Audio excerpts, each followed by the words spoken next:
Yes, welcome along to episode 14 of Upping The Ante in association with Bet365 with David Jennings and Johnny Dineen, counting down to the 2024 Cheltenham Festival. It's been a very busy couple of days, Johnny Dineen. You had a few spins up to Dublin. You got soaked this morning. Desperate weather this morning. Yeah. But you're up for the Dublin Racing Festival. How did it go? No, lost the first day and kind of got most of my money back the second day. So I didn't do any good in it now, but it was good racing at the same time. Yeah, it was, yeah. Did you come out thinking, thank God I got out, or, oh God, I should have made a fortune? No, I'd say, look, I actually... If you just took the Dublin Racing Festival in isolation, I probably won there. But I'd done a bit of damage at the other meetings. You know? Did you? Yeah, I did, yeah. I did. I was laying I laid a few winners there on Sunday in Musselburgh. Harry Cobden. I'd say if Harry Cobden and Nichols were up in the north, they'd have 1,000 winners a year, you know what I mean? Different class, isn't it? Oh, stop. Like, it's pointless at the finish, you know what I mean? Why did you lay them then? I just didn't really fancy them, but I didn't really fancy them. But he got out in the bunny and won the first one, and then the second one came from the back. But it's just like poetry in motion. It's pointless, actually. It's absolutely pointless. Is Harry Cobden the best rider in Britain? Well, I like him and Bowen. I think Sean Bowen are the two standouts for me, yeah. And they're different kind of jockeys. One is like a Ruby and the other one is more of a McCoy, maybe stuff. Yeah.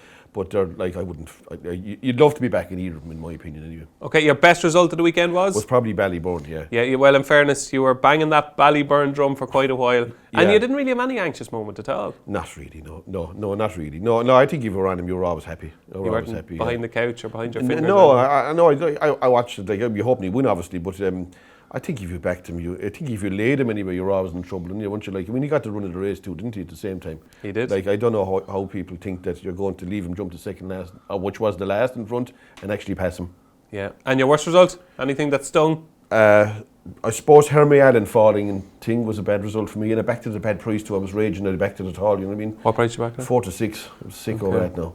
Our condolences to the connections of Hermes Allen. Unfortunately, he did lose his life at Saturday and Saturday. And he was, in fairness, like he was a proper Grade 1 horse. Yeah, he's a good horse, yeah. Unfortunately, it's a shame. Those things happen, yeah. Yeah, I always think it's horrible, especially for the people in the stable that look after the horse. Like, devastating there's a big bond between the stable grooms and boy or lad or whatever it is, and the horse itself. Yeah. Okay, so the big news yesterday, Johnny Dineen, was the Andy and Gemma Brown dispersal sale at Goff's. Caldwell Potter went for 720,000. Was it 740 or something? Oh, it was 740. It was 740, I think actually. It was 740. Apologies. Yeah. 740,000, that extra 20, got the horse for Sir Alex Ferguson and his mates, and is going to Paul Nicholls. I think I know the answer to this question. 740,000, good or bad value? I thought it was, in relation to what the other horses made, I thought it was one of the best buys of the whole lot. What? Yeah, I did. 740 grand? Well, it's 740 euro, so you equate that into sterling, it's about 620, say, roughly, okay? Right. Well, you're the mathematician. So it's roughly the same price as a point-to-pointer, like you're talking about. You're talking like point-to-pointers are making 500,000 now at the same time, out of the side of a road, winning a 4-year-old maiden somewhere. You know what I mean? This horse, like... You must look at a few things. First of all, he cost 200,000 as a store. Do you know what I mean? So, like, he was dear first day. Like, they've only got 5 to 2 to their money, like, at the same time when you look at it that way. He's a Grade 1 winner. He's going to be a better chaser. Like, he'll win a lot of races in England next year as an novice chaser. Further. He'll stay further than 2 miles, right, yeah? Like, soft ground. Like, wouldn't he be... Like, if you're picking a horse for the Scilly Isles novice chase and them Grade 1s in England next year, with no Mullins coming over more likely in these races... Sure, he'd look bomb-proof in those kind of contests. I thought, in relation to some of the other ones, there was horses made big money there and wrote the colour of it at the same time. Do you know who were the worst purchases? Like, put it this way, I couldn't buy the collar on their heads, but I'm just saying... We both know that's a lie now. We both know, Johnny, that is not true. 740,000 Which you do, yeah. I would have bought Caldwell Potter than give 330 apiece for Saf Farrour and Firm Footings. Okay, so that's they were 660. So you look at it one way. Would you like Caldwell Potter in one box? He's mine, or you can have those two. There's no comparison. First of all, you've only one training fee as well on top of that, and there is no comparison between the likes of Firm Foot. Even people thought Fieldor was dear. He probably was 620, but he's a ready-made Grade 1 participant. Like Firm Footings wouldn't win a Grade 1 if he was here till 1,000 years, in my opinion, and neither would Saf Farrour. Do you know what I mean? And there was other horses made big money too. Okay, like What about Staffordshire Not? 510,000. yeah, I thought he was dear enough. Okay. Dear enough. He's a good horse, all right. I would have said that he would have been. I would have said that he would have made, he would have made more than the likes of Pied Piper, who made 570, who may be some sort of flat career down Melbourne or wherever they're going. I don't even know what, but he looked dear now, 570 at the same time. Like Interesting. Field Door, I didn't think even Field Door fellas were saying, how would you give, like he's dear, okay, he was dear enough, but it wasn't out of the way when there was horses with, I would have said, very limited ability making 330s. Like 330s, there was another couple of horses there, they made 250s and 260s, and then I thought that I thought that some of them were really, really dear. Like the two horses for me that stood out as being unbelievably dear were Saffron Road and Firm Footings. And I thought, like, when you look at it this way, 600,000 sterling between the likes of Alex Ferguson, Fred Dawn and these fellas, like, they have money. Like, as I said to you the other day, prize money and money makes no difference anymore in this game, I think anyway. That, like, okay, he's never going to win probably 740,000, but he's a ready-made Grade 1 contender. He's ready to go. He's probably 100% sound. He's a variety of distances that he can operate on. He likes soft ground. He's going to be very hard to beat in races in England anyway, I think. And he has a major upside to them that some of the others don't. There you go, Up in the Ante, viewers. Caldwell Potter, 740 grand is decent value, according to Johnny Dineen. So let's kick off with our questions from the crowd. And the first question this week comes in from Lee Patton Elliott. And Lee wants to know, is the dominance of Willie Mullins killing jump racing Johnny Dineen? What would you do to fix it, to fix this problem so jump racing becomes a better spectacle? And Lee says it's becoming boring with Willie Mullins, with these runners, all the runners in the Grade 1s, and he's bored. He's bored. Lee is bored, and we had two runners from Willie Mullins in the Grade 1 on Sunday, obviously with Fact to File, beating Gaelic Warrior, who fell at the last. And that is the one question of all the questions this week. A quarter of the questions that come in this week were about Willie Mullins and his dominance. And is it becoming boring now, jump racing?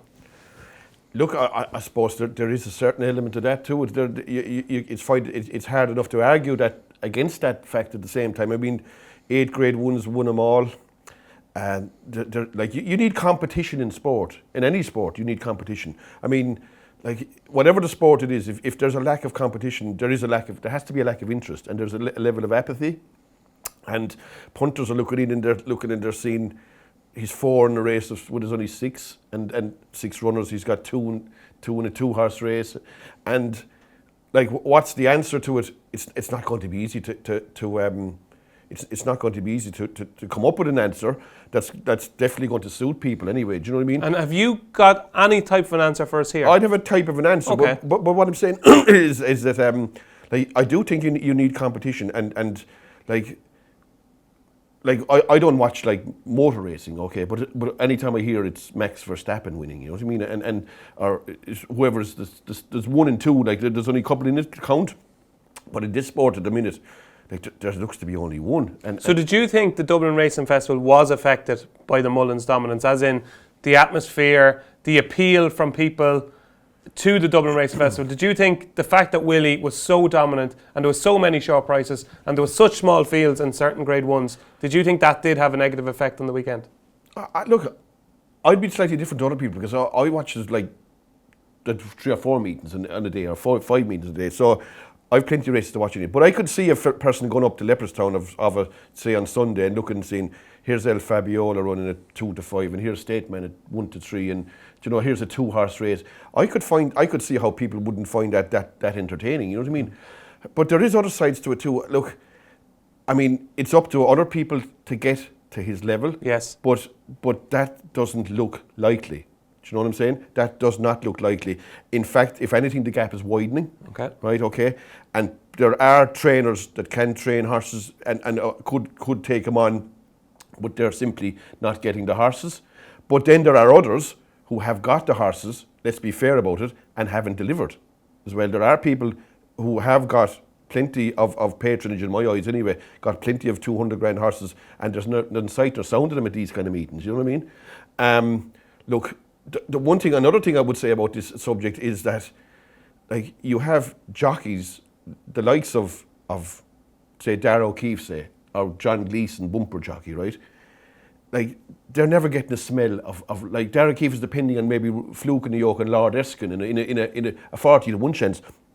So good jockeys aren't getting a chance to Well, this is the thing. Actually, I spoke to a very prominent jockey last week, and he said Dublin Racing Festival, it's no good to me because if you're not a jockey attached to Willie Mullins, the weekend is a disaster. That's it. For top jockeys that are not in this stable, the biggest weekend in Irish jump racing is no good to them. But that's the same, like John Gleeson, great bumper rider. How many winners can he ride in a year if Elliott and Mullins are winning 3/4 of the bumpers? Like, how many winners can Darragh O'Keefe ride, who's an excellent rider? How can he prosper if he's never getting a look in? Everything is in-house at Mullins's. Everything is in-house. So, like, they like to keep it in-house. So it's the likes of Paul Townley, who's a great jockey, Danny Mullins, who's improved enormously because he's got the chances. But I don't know. Is there a simple? There's no simple solution. Okay, so how are we going to fix it, right? You've done a great job in Upping The Ante, John. You have to say you've brought the show to new levels, okay? Yeah. But HRI have stolen you, okay? Right. They've stolen you with the sole purpose of fixing jump racing. Yeah. But what are you going to do for this big wage that you're getting? Right. Okay. Yeah. Well, first of all, I'm going to see what I'm getting first. Before I do this job. I'm your agent, right? Right, okay. You're after getting 300 grand a year, right? Oh, stop. I'd have done it for a little less than that. You're on 300 grand a year. About 20. Anyway, look. So what are you going to do? You're a big signing. What are you going to do? You have to come up with something that's not everyone's going to, and fellas going to say, what is he talking about? It's no rubbish. You're getting your excuses in early. Yeah, I would say the only possible solution, and it probably won't ever happen. Come on, Johnny, spit it out. I think that if you have to limit any trainer to having any more than 2 horses in any race, and maybe 3 in a Grade 1 handicap. Really, Johnny? So that means... What do you mean a Grade 1 handicap? Like the Grand National, or maybe the Paddy Power or something like that. Right, okay. Or maybe the Bedford Hurdle or something like that. So graded. But basically, no trainer could run no more than 2 horses in any race in England or Ireland. So, okay, that's what you're saying, okay? Yeah. But what would happen then at Dublin Racing Festival if we only have 3 runners in these races? No, but then? obviously there would have to be some probably short-term pain for long-term gain. Okay. So that people would send horses elsewhere. Well, like put it this way: if you give a horse to Willie Mullins, okay, everybody wants to have horses with Willie Mullins, and like it is the top operation, and I can understand why people want him there. Okay, and fellas have said, "Oh, sure, he's a victim of his own success, or that he's being like whatever persecuted because he's better than everybody else." Okay. But like he is so good, Willie Mullins, that like if he was training flat, if he had decided to train flat horses 10 years ago, there'd only be 2 outfits in the country, him and Aidan O'Brien. The rest of them wouldn't count. Like the other flat trainers would not count if he happened to switch over to the flat.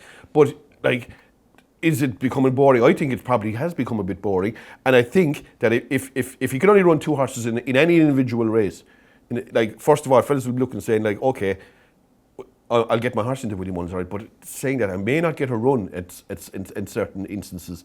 So maybe we might just have to have a look elsewhere. And you will find, because you do need a spread to create competition. Yeah. You need to there are trainers that can train him. I know doubt in my mind like some of the fellas can train. And there are fellas that can't as well on top of that. But there are trainers that don't get the horses, whether they're not like sexy enough or whatever. But another thing about this, but I do think if there's no guarantee that you're going to get a run, that when it comes to Cheltenham, like him having like 6 and 7 horses in races, and like there is an element of when people look in the outside and they say like there has to be some element of team tactics involved too. There has to be. It's human nature. But the one thing that I think would that can alienate punters, and punters are a very big part of the game, is if Willie Mullins doesn't win a race, okay? Like, I put it this way, if the likes of, say, fellas that can train him properly, so I just say a name if you know, Peter Fahey, Charles Burns, say, right? Just say they have 1 horse in a race. You back it, right? You back it. It's beat. You walk down to the parade ring afterwards. Like, they're feeling your pain, these guys, you know what I mean? If you back a horse, like if you back Predator's Gold, right? And you go down to see your trainer afterwards, like, and he's standing in the winners in the winning thing, get his picture taken. Like he ain't feeling the pain, is he? Like he's not feeling the pain. And the punters, like to me, the punters would want the trainer, like because if he has 4 runners, it doesn't matter to him which one of them wins. Yeah. Makes no difference. And I think that's a big thing in it. On that, Johnny, you're saying about team tax. Do you think personally that just say the Irish Champion Hurdle on Sunday? Do you think Paul Townend knew before the race that Daryl Jacob was going to make the run on Ante Pass? Well, more than likely. Sure, I mean, he didn't decide it down at the start, surely, did he? Like, don't but look, I'd say they had to try probably something different than Ante Pass, and maybe the people that own him said, look, we can't come from behind him, let's go from the front. And I wouldn't blame them for trying that. And he hated it. Oh, he did, yeah. If ever a horse it was touched of home by the lead about it was, yeah.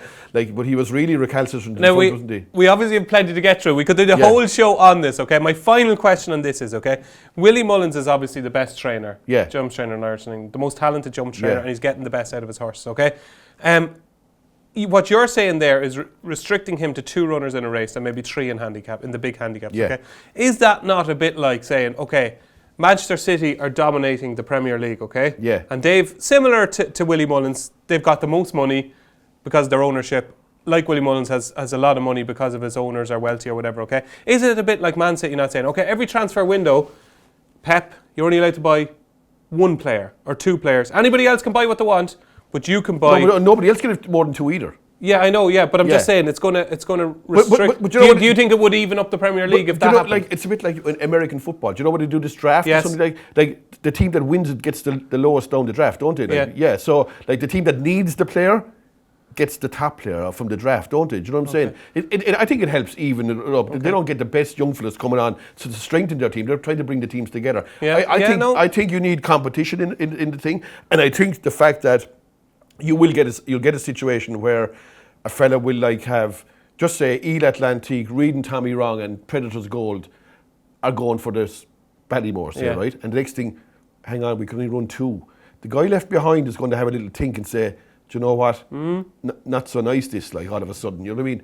And like, okay, he'd probably maybe lose horses, but the thing about all the thing is for me anyway, is that Willie Mullins is in a position to charge Anthony Lights to train the horses. So he won't be down money necessarily or anything like that. He might be down a few horses, but he could say, look, okay, I don't even know how much, just say it's 2,500 a month to train a horse. Well, you saw yesterday that money makes no difference in this game. So he could come around and say, lads, I can only start training a certain amount of horses now. It's $5,000 a month if you want to play, and he'd be still full. Do you know what I'm saying? Okay.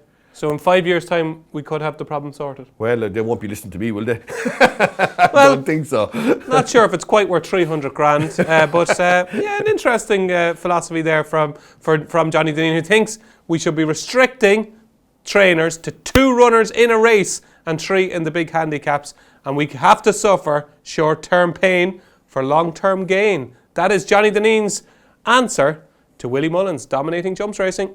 Our next question comes in from David Howe, and David says, with Marine National being beaten so comfortably in the Irish Arkle at the weekend, it is now a wide open race, the Arkle at the Cheltenham Festival. Could Mr. Willie Mullins have a rethink and maybe send Ante Pass over fences very late in the season? Johnny Dineen, David wants to know. And he also asks, at this stage, if the Arkle was tomorrow, who would we fancy?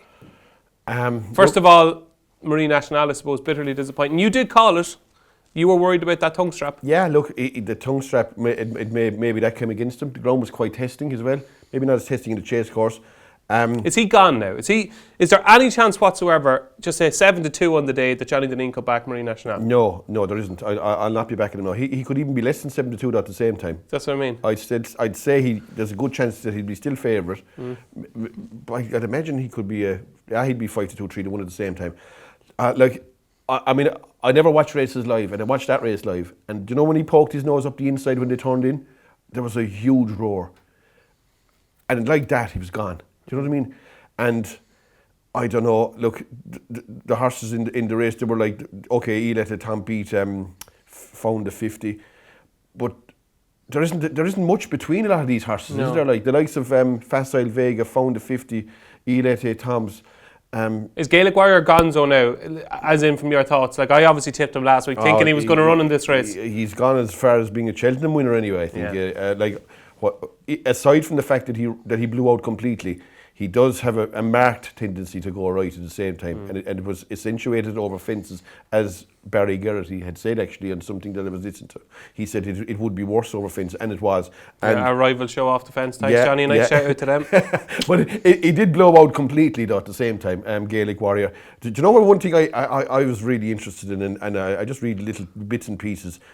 A guy, no, I never even thought of this, but a guy was on about Marine National. And he said, do you know these really good horses that are by ordinary sires? Like he's by French Navy who hadn't much done. Yeah. The minute they go, they stay gone. Oh. Do you know what I mean? He said, okay, they might be freaks and they throw a good horse, but the minute they lose their form, they don't come back. It's like a free taker when he misses a free. Just can't get it back. Yeah, but he reckoned that's the breeding part, that they never come back. A bit like some horses bounce back. Yeah. If you're a badly bred yoke, you mightn't come back. And that was his take on it now. It'll be interesting to see whether he's right or not. To me, Marine National, he's like, I wouldn't be a judge of horses to look at. I wouldn't have a clue, but he looks a narrow horse to me. He looks a kind of a kind of an athlete, and like there's not much on him, you know what I mean? Like myself and yourself. Yeah, a bit like that. Maybe more like a den man now, the way we're going around at the moment. But anyway, look, I'm guessing that like he hasn't much time like to get it right. And on the first day, where the ground is going to be artificially Watered, made, yeah. so yeah, exactly, he's not going to get his ground, even though he won there last year. I'd have to be against him now in the Marine. Who are you with in this race? I'll tell you what I think now. I looked at the race and it's suddenly it's wide open. I'm sick in the pocket and involved in this, because he'd have had to be there or thereabouts, wouldn't he? Like, you know what I mean? But anyway, he's not, and that's life. But look, I'm after looking down through them, and you have all these Irish horses where I think. I know where you're going. Yeah. I know where you're going. You're going towards Mr. 1, are you? Yeah. JPR 1. I have a feeling that if JPR 1 is better than one of these, he's going to be better than them all. Do you know what I mean? That there's so little between these horses. Now, I looked at his form, JPR 1. He was 150 to 1 when last at Constitution Hill, right, in the Supreme. He's beaten horses like L'Homme Public, Matata, who you couldn't possibly fancy in this race. But there's something I like about JPR 1. It's his really accurate jumping. And he's a horse on the up with less of a downside than some of these horses. Like, it is hard to face Facile Vega in a race, isn't it? It would be hard for me to fancy Marine National now. It would be impossible for me to fancy Found the 50. Oh, really? Yeah, I wouldn't give that a prayer. Why? I just wouldn't have him. I can't see him winning an Arkle. And Ede Tom White is a good, solid horse. Like, Gaelic Warrior made a ragdoll of him down in Limerick at the same time. So he is very beatable, do you know what I mean? And he's running last year's Supreme. Did he finish fourth, did he?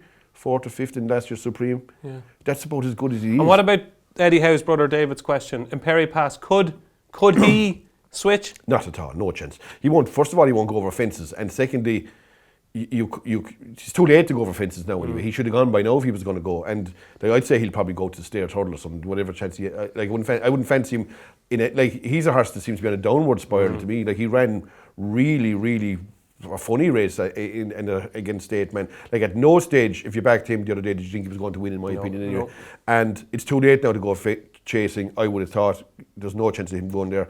Even if he did, you wouldn't fancy him anyway now, would you? Like, I'm going to take a chance maybe on JPR 1 that he might. Like, I think JPR 1's a pretty solid place selection anyway. You know, maybe something will beat him, but his form, if you look at his form closely, he has a bit to find, to be fair. But I do think that there's nothing here that should be really much afraid of, to be honest. Yeah, there you go. Johnny Dineen's outside shout for the Arkle is JPR 1. And our final question this week comes in from Alan Shannon. And Alan asks, if we were to show a racing newcomer who knew nothing about the sport whatsoever why we love the Cheltenham Festival so much, Johnny Dineen, what 3 races from the last 20 years would we sit them down and show them? Yeah, look, I just think that the race, Dineen and Cato started that famous Gold Cup in 2008, with the volume up full and the commentary as well. Do you know what I mean? I think that's kind of like spine-tingling stuff, wasn't it? I don't ever... Relentless. Remorseless. Something like that. But I just think there was a great atmosphere on the day there. Yeah, like, if you could have zapped him back down the day, even better, you know what I mean? Yeah, and somebody told me, I don't know who it was, Johnny Dineen actually backed them in that day. Oh, I did, yeah. It was a long time ago now, though, at the same time. Need to hit a few winners since. One of your best results in the last 20 years? It could have been, yeah, it could have been. But I've had a few share the bad ones too as well, so... Look, so that's I agree. I think we both, that was a unanimous verdict there. Dem Caudo Star, 2008 Gold Cup, magic. We're showing you that one anyway, racing newcomer. Your second choice? The second one was Hardy Eustace, Archibald and Brave Inca. And as we know, Hardy Eustace unfortunately passed away there a couple of days ago. Right, what a warrior he was. Commiserations to owner Lar Byrne. Desi Hughes did a terrific job with him. Connor got such a good tune out in Connor Dwyer. That 2005 champion hurdle, we both agreed here, Johnny. Absolutely. Yeah, it was surreal watching it, wasn't it? Well, I think if it's a newcomer looking at the actual race, he's saying to you, like, what's the fella in the middle doing? Why is he not riding them? You know what I mean? What's he doing? Yeah. And they're going up the line and he's still motionless. You're saying, why is he not hitting him or whatever? Yeah. Like, all the rest of them are this stuff. This sport is so corrupt. Oh, non-trial, Yeah, look, I think it was like, it's just the styles of the jockeys, the different style of the horses, and it was that was a great race too. But I think if a fella was looking at that never saw a race, would be saying, why is he not passing them out? Do you know, that kind of way? Because he looks like he can. Yeah, absolutely. That was unbelievable. That 2005 champion hurdle, that was won by the ill-fated Hardy Eustace. And we disagreed on our third choice here, Johnny. I went with the RSA Chase, I think it was back then. I don't think it was the Brown Advisory, but it was the RSA Chase. And sorry about this, Johnny, I know you spoke. You backed the second and the third. But Champ getting up to Nail Allaho and Manilindo, to me, that was like, it was like, you know, the two posts either side, and Barry Gardy was just scoring his goal in between them. It was just remarkable. Something you never would have thought would have happened at the last. Something you never thought would happen, 150 yards from the line. And then it just happened. And to me, that was possibly one of the best finishes I've ever seen at the Cheltenham Festival. Your third selection here? The third one was the RSA Chase for me. It was my bite against Whisper. Oh, yeah. In that race. It was, I don't know how many years ago it is now. I can't remember the actual date, but I can remember that race. Like 2019, I'd say. Was it? Yeah. Like, was it as soon as that? Well, that's 5 years ago. Actually, I just said it was 10 years ago. No. Oh, maybe. Maybe it's not. You're maybe probably it was right. 2018. I know you're probably right. But I just remember. I'll never forget that race actually, because I remember Lane might bite, and like when he turns in, it's over. You know what I mean? And you're saying, "Geez, I'm gone again." And the next thing, like he starts doing this caper on the running. And you're up in the box and you're saying, "Come on, keep coming out towards us." You know what I mean? Yeah. And next thing, Russell gets the run out of the other one, and. Did you think you were up? Did you think Whisper was up? I thought he was going to grab him, no betting, about 100 yards from the line, you know what I mean? Yeah. And then when they go by the line, you're not sure, because and the next thing, like, when they show the freeze, you just go, Jesus, you know? Yeah. And the crowd cheers. Yeah, I'm done, absolutely insane. But I think if a neutral was looking at that race and saying, what's going on here? What is your man doing? Like, he's coming out to the crowd for some reason. But when he comes, it was like you were playing the PlayStation, you were like, veering him out towards the Yeah. But he's coming out towards the crowd, and next thing he veers back in again and then re-rallies and wins. I think that was an amazing race myself, actually. There you go. If you're a racing newcomer, there was 4 races between us. Those would be the 4 races we would show you to bring you into the sport and show you why it's so brilliant. It's Performance of the Week time here on Upping The Ante, where Johnny Dineen counts down his top 3 performances from the last 7 days, and I presume it's really a performance of the Dublin Racing Festival. I presume your top 3 are all from the Dublin Racing Festival.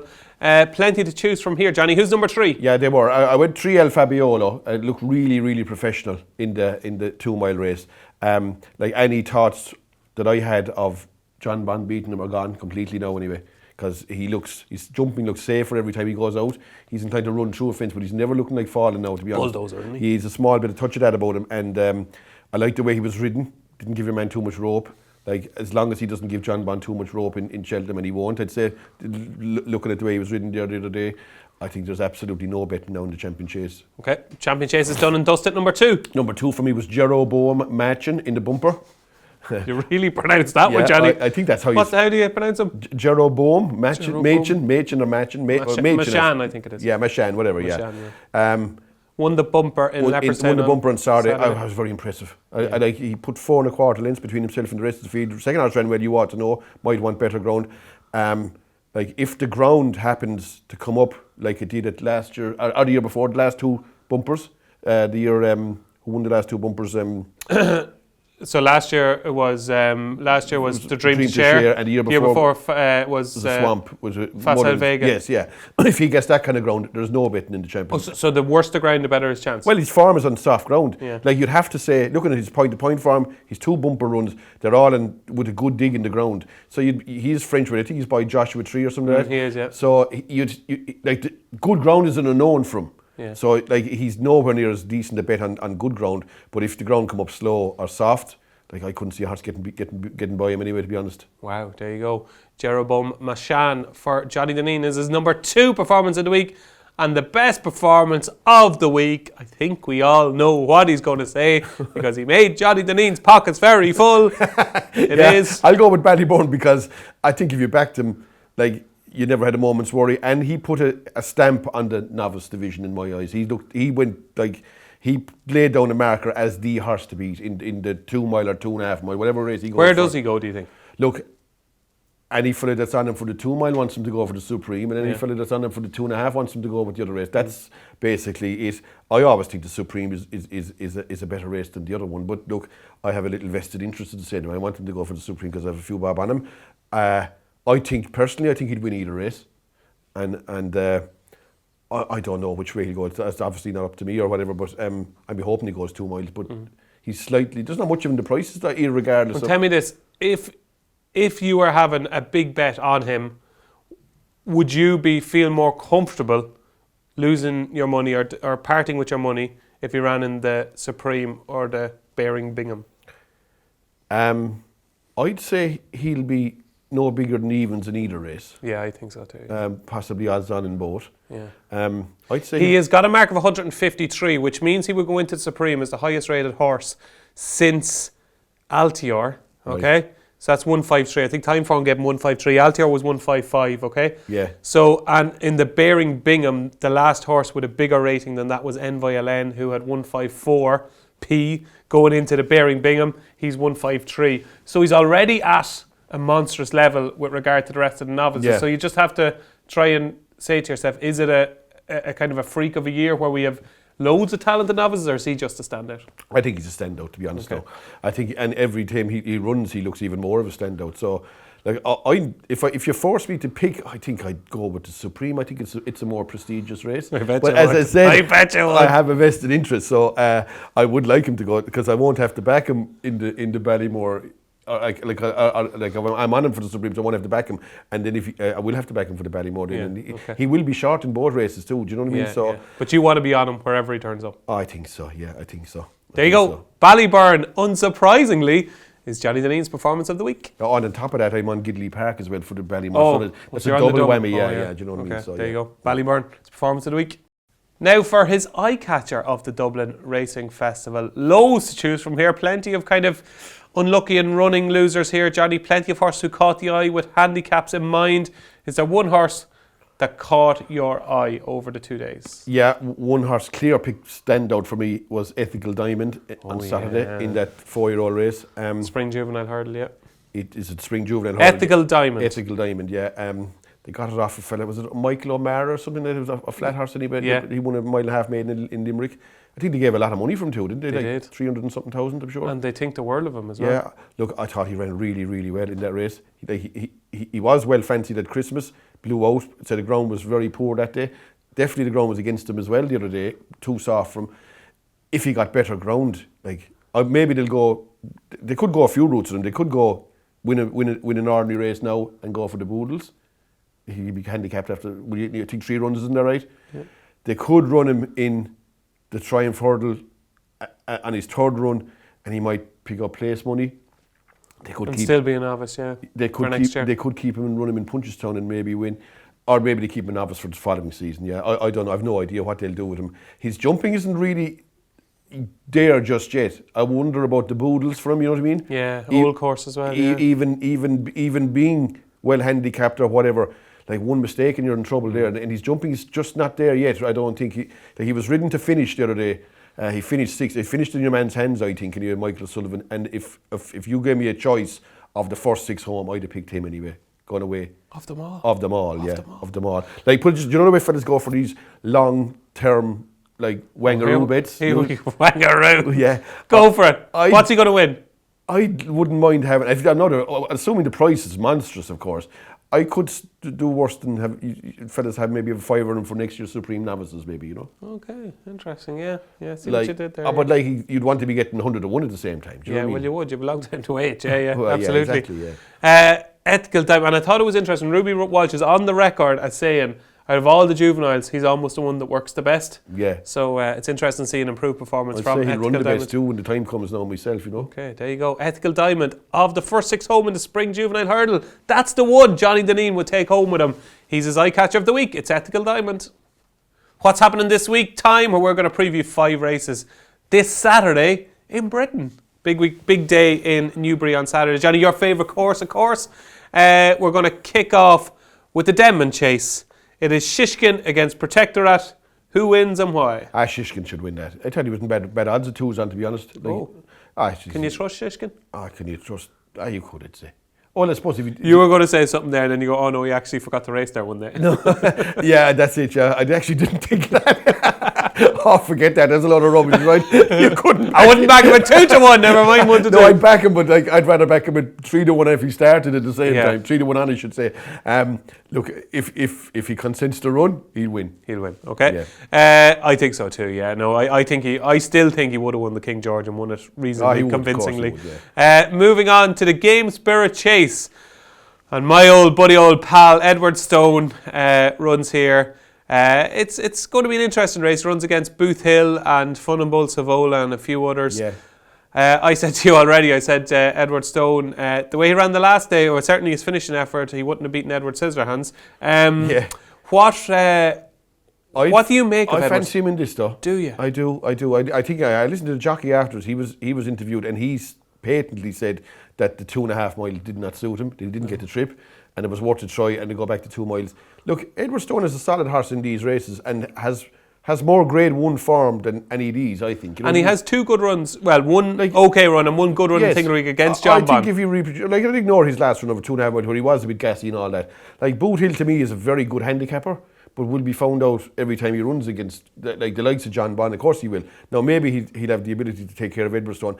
I found it hard to fancy the ones outside him in the betting. The likes of Editor de Jeet and Fun and Bowl Savoda. I probably think it's probably a match, and at 2-1, I'd be willing to chance Edward Stone here. Okay, Edward Stone for Johnny Dineen in the Game Spirit. Look, I think he's a good horse. I got it completely wrong with him in Kempton, but hopefully he'll come back to his form here, Edward Stone, and because we need to have.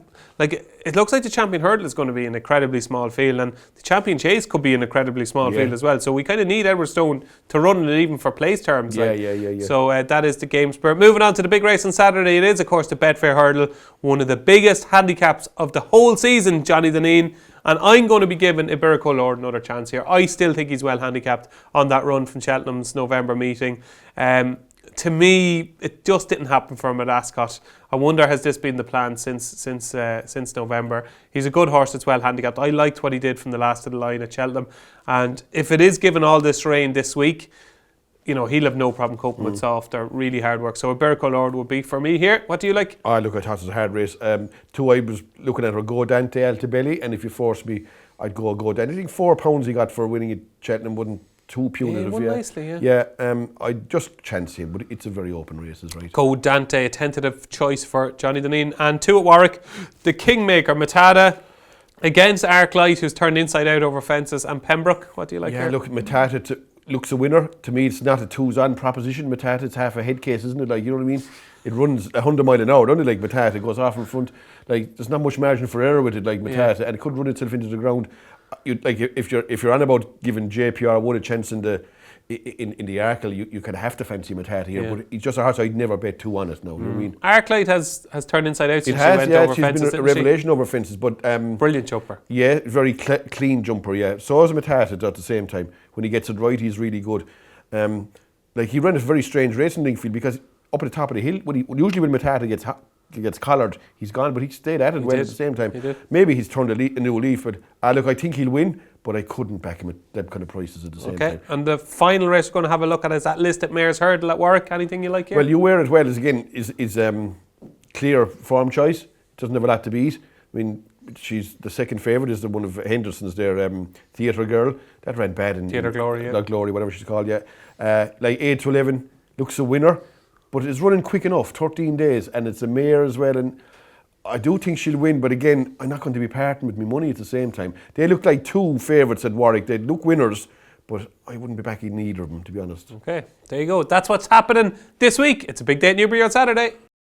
So it's midweek treat time here on Upping The Ante, where Johnny Dineen gives us his best bet running on either Wednesday, Thursday or Friday. No luck last week, unfortunately, Johnny. Poor old Mint Man stank. No, he did. He ran bad, Oh, stop. I won't be facing him again in a hurry either. No. Oh, he ran awful. He was lucky to be third, wasn't he, in the Motor 2 horse race. Don't worry, Johnny, that's last week. This is this week, okay? What have you got for us this week? Are you staying on the all-weather? No, I'm not. I would have more action to look at this week. So I'm going to go with Jaguar. in the first race in Doncaster on Thursday. 12:55 Doncaster, Thursday, Jaguar. Yeah, look, he ran a blinding race in second in the Waterside, in the Waterside of the entry. Then he got bogged down a bit in the ground in Haydock. The horse got loose in front of Churchill Lad. And look, I'd say he lost a shoe that day. Did he lose a shoe? Yeah. Look, he's rating a 119. That would put him in contention in any kind of maiden hurdle this time of year. It's not the world's worst race either, but look, I think Gentleman's Relish is in there for Nick Henderson. Won a Newbury bumper. Yeah, but he's a very his horse to stop starts and runs and snatches and that. There are other horses like I suppose Pauling is Peak Rock. That probably has a chance. Look, I think Jaguar should have enough to win this. Okay, Jaguar in the 12:55 at Doncaster on Thursday is Johnny Dineen's midweek treat. So it's DJ versus JD time, our weekly charity bet competition, and the scores on the doors at the moment. I'm minus 175 quid. Johnny, you're minus 75, right? It's getting serious now. It's episode 14. Yeah. We don't have too many left. I know we're timing our run, but this is Paul Carberry stuff, right? Yeah, we need to poke and fun. We need to put ourselves in contention. Yeah. Like we're at the back of the telly. Nobody can see us at the minute. Right. What have you got for us? Look, I'm going to go with. I was going to pick a horse, Diamond Ree. He's running in. I thought he was running in Sunday in Exeter, but I see he's entered against Django Boy in the Sydney Banks. So I don't. Would he be able for him now? That's a different question, but. I'm going to go instead with Edward Stone now. Okay, in the Game Spirit. The Game Spirit chase. Look, I think he's probably got one horse to beat. You're getting 2 to 1 to your money, Boot Hill. I think if everything goes right for him, he should be able to beat him. And there is going to be guaranteed pace here as well, back to 2 miles.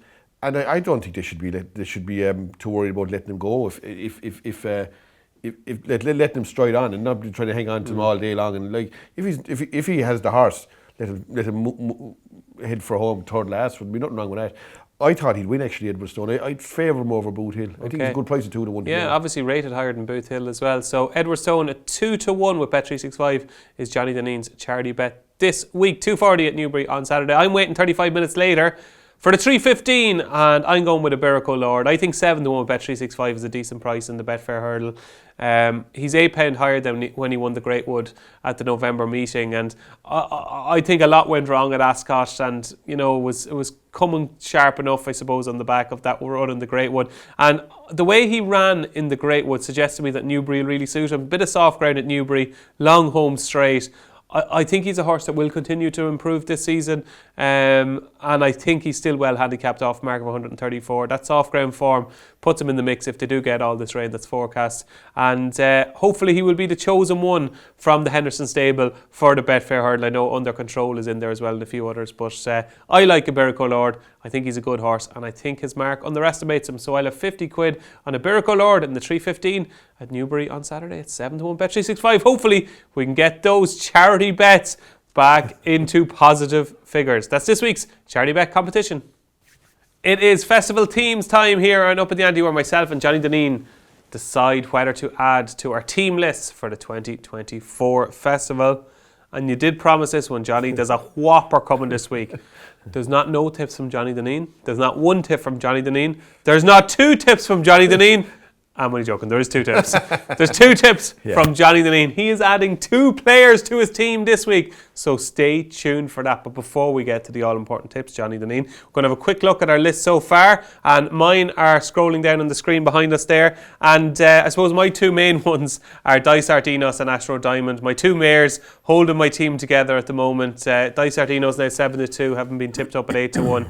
And Astro Diamond now a 9 to 2 shot with Bet365, having been tipped up at 9 to 1. Little bit unlucky, I suppose, with Corbett's Cross and Factifile, who I've got in the wrong races. It's a pity I don't have them the other way around, because I have Factifile for the National Hunt Chase, who's obviously not going there, as favourite for the Brown Advisory now. And I've got Corbett's Cross for the Brown Advisory, who is down to run in Ferryhouse on Wednesday under Derek O'Connor, which would suggest, if the meeting goes ahead anyway, that he's going down the National Hunt route. A big plunge on him this week for the National Hunt Chase. So pity I don't have them the other way around. Gaelic Warrior obviously didn't go so well at the weekend for me in the Arkle, but who knows, maybe he'll show up there. And I still am a big believer in Foxy Jacks. The fact that Conflated is not going there now surely gives him more of a chance. And I know, Johnny, you might fancy something else in that, but we'll see later on. That's my list. And Johnny Dineen's excellent list, should I say. It's coming together quite nicely. Dino Blue 11 to 2 he had for the Mayor's Chase. Ballyburn 14 to 1. for the Supreme. Inspired, Johnny. Inspired that was. You got Gidley Park for the Bearing Bingham. So you have Nick Rocket. We'd like to see him soon, I'd say. He's 33-1 selection now, 8-1. I'd say you're getting a bit edgy with him, or you'd like to see him, I'd say. Yeah, I think you would, yeah. I'd say that's... I'd say I'm in trouble there now, to be honest. Okay, yeah. That's Nick Rocket. Actually, it is Nick Rocket. Yeah. We were told off on Twitter for saying it was Nick Rocket. It's Nick Rocket. Is he a character? A character down Waterford, yeah, Okay. yeah, that's right. There you go. Okay, so that's the list. Well done, Johnny. Superb list. But you're going in strong this week, Johnny. You've seen all the action from the Dublin Racing Festival. You've seen all the action from Trials Day at Cheltenham.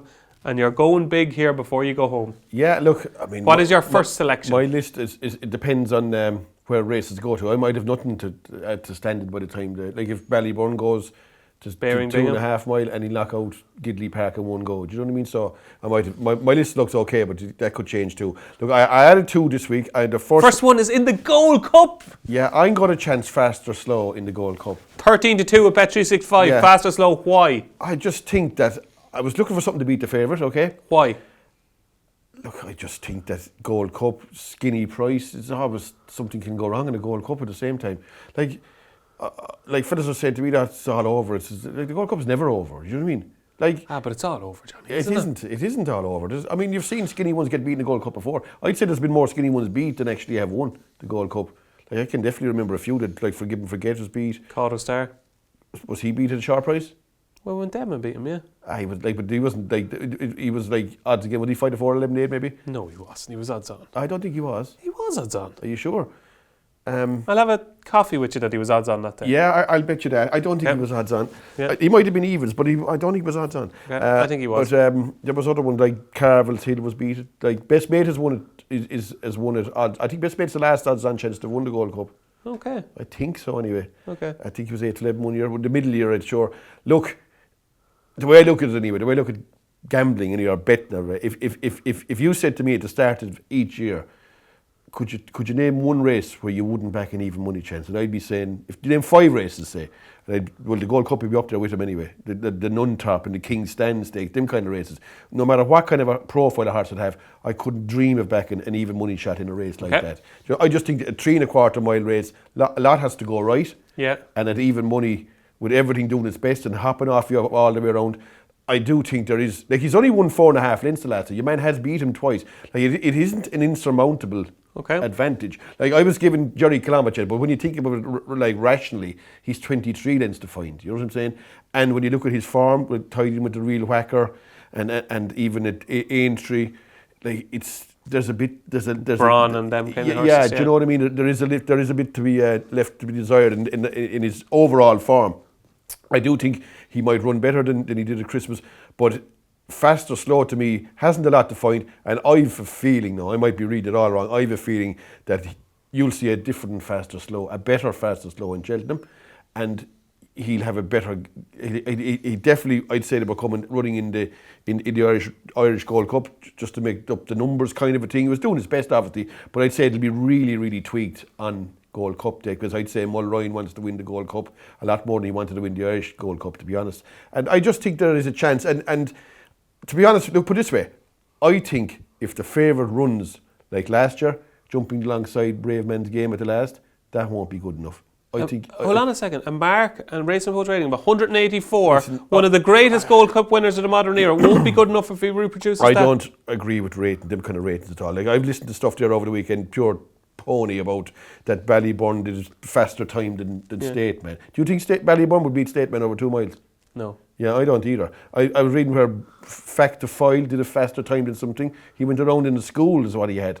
Like, that he was good in the clock. What a load of nonsense that is too, about clocks and things. I mean, you don't believe in clocks, don't you? I don't believe in clocks or ratings either, for that matter, to be honest. Like 184, and like ratings have gone through the roof anyway nowadays, anyway, aren't they? Like horses that were rated 150 now, like have summer ratings of 150, they're about 120 horses. A lot of people employed with the Racing Post watching this show who are ratings experts that are getting very worried, Johnny, that their P45s are going to be thrown through the They wouldn't be for me anyway. Like, okay. Look, 184. Like, Brave Man's Game is 25-1 chance in the race at the same time this time. Still hammered him.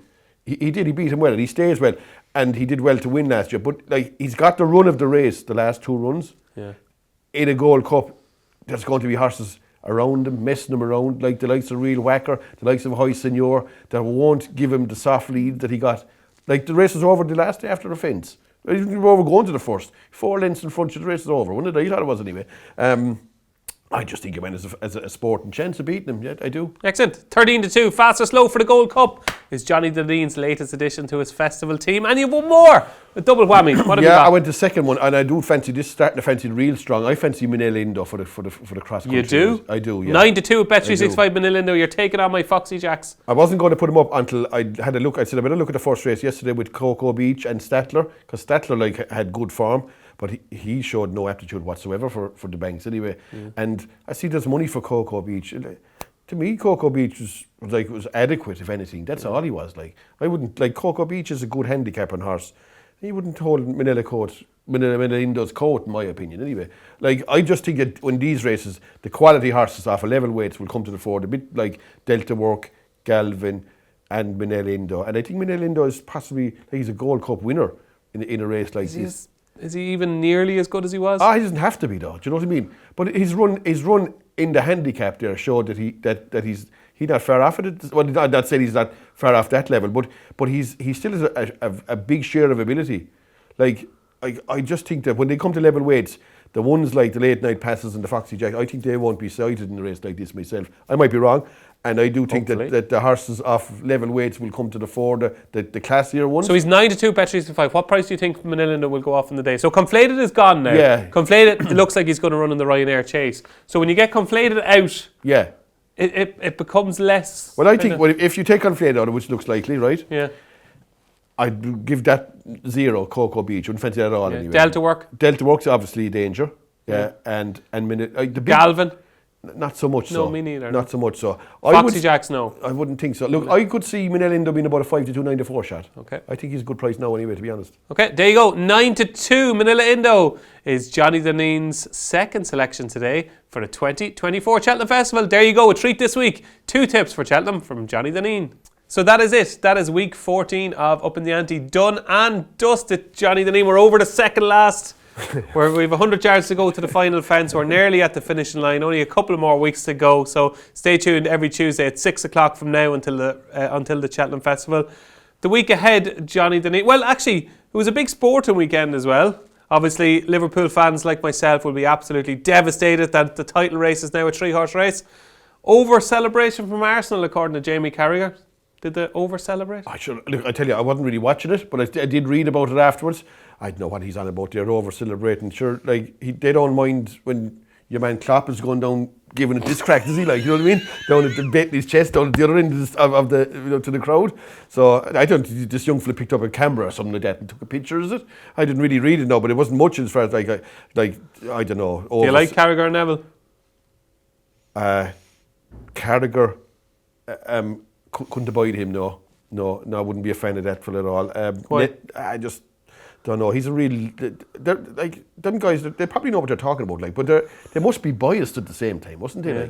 Like every fella on those programs, it seems to be have a relationship with these clubs. Like, he's real Liverpool, isn't he, Carragher? And the other guy is probably real Man United, isn't he, Gary Neville? Look, I suppose Roy Keane is pro Man United too. So maybe they have to have fellas that are. I'd rather listen to somebody that wasn't really as connected as some of those guys, to be honest, you know. Johnny Giles or somebody. No, and the Johnny Giles I'd give him a swerve too. But I don't know who you'd go for, to be honest. I like, do you know who I love? Who? Didi Hamann. Didi Hamann? Yeah, that guy, that German guy. Yeah, he's a bit like you. He's not afraid to say what he thinks. But he's not. He's German, and he's no connection with any of these clubs or anything like that. You know, Well, he played with Liverpool, but I like when he's giving it to the Irish. Yeah, you know? yeah. He wasn't a Stephen Kenny fan anyway. No, he wasn't. That's right. Yeah. No, he wasn't. I mean, I'll be wondering who gets that job now. I don't know, but yeah, interesting. And we have a good rugby team here in Ireland at the moment. They're after beating France, and now we're welcoming Italy to the Aviva on Sunday. Yeah, won't that be like going to the Colosseum in Rome, won't it? Like, I mean, Italy, everyone going in the gate knows the result of that match before it starts. Like, I don't know. I watched the match there last weekend, the bits of it, Scotland, Wales, that was a good game now. Cracker of a finish. Yeah, like it was. It was like, it looked like we had a non-event, and then the other crowd started coming and coming and coming, just ran out of time. But It was a bit like Might Bite and Whisper, wasn't it? it was, yeah. But I don't know, like I couldn't watch Ireland against Scotland in rugby. I just couldn't even turn on Against that. Italy. Or against Italy, I mean to say. Couldn't turn it on. Couldn't even turn it on, no. I mean, what's the point? It's pointless watching that. Sure, there's no betting in that match, none whatsoever. I mean, it's a good team against a very, very average team. But you are, I can clarify, Irish.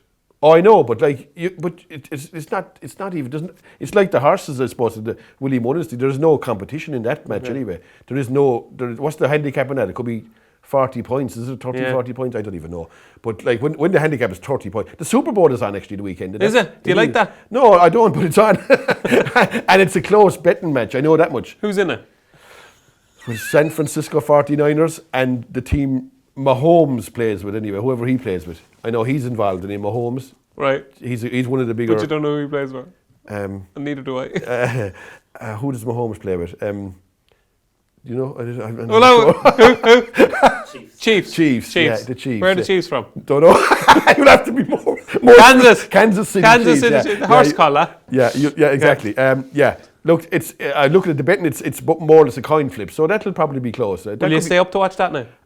Probably not. If it was on at 9 o'clock till 1, I might watch it. But if it's on any later than that, they can keep it. You know? Okay. Yeah. So you won't be watching now. Okay. Yeah, well, probably not. Go. Yeah. It's on Vegas, is it? Johnny, yes. It is. Yeah, we're getting plenty of help from producer Johnny today, I have to say. Plenty of prompts. It is on in Vegas, so whatever time zone they're in, I don't know. But if it's on too late, I'll be in the arms of Morpheus. Jesus, your wife has got a very funny name, Johnny. There you go. That is week 14 of Upping The Ante in association with Bet365. We'll be back, of course, next Tuesday at 6 p.m, like we are every week. But until then, that was episode 14. I've been David Jennings. He's been Johnny Dineen. Thanks for watching Upping The Ante.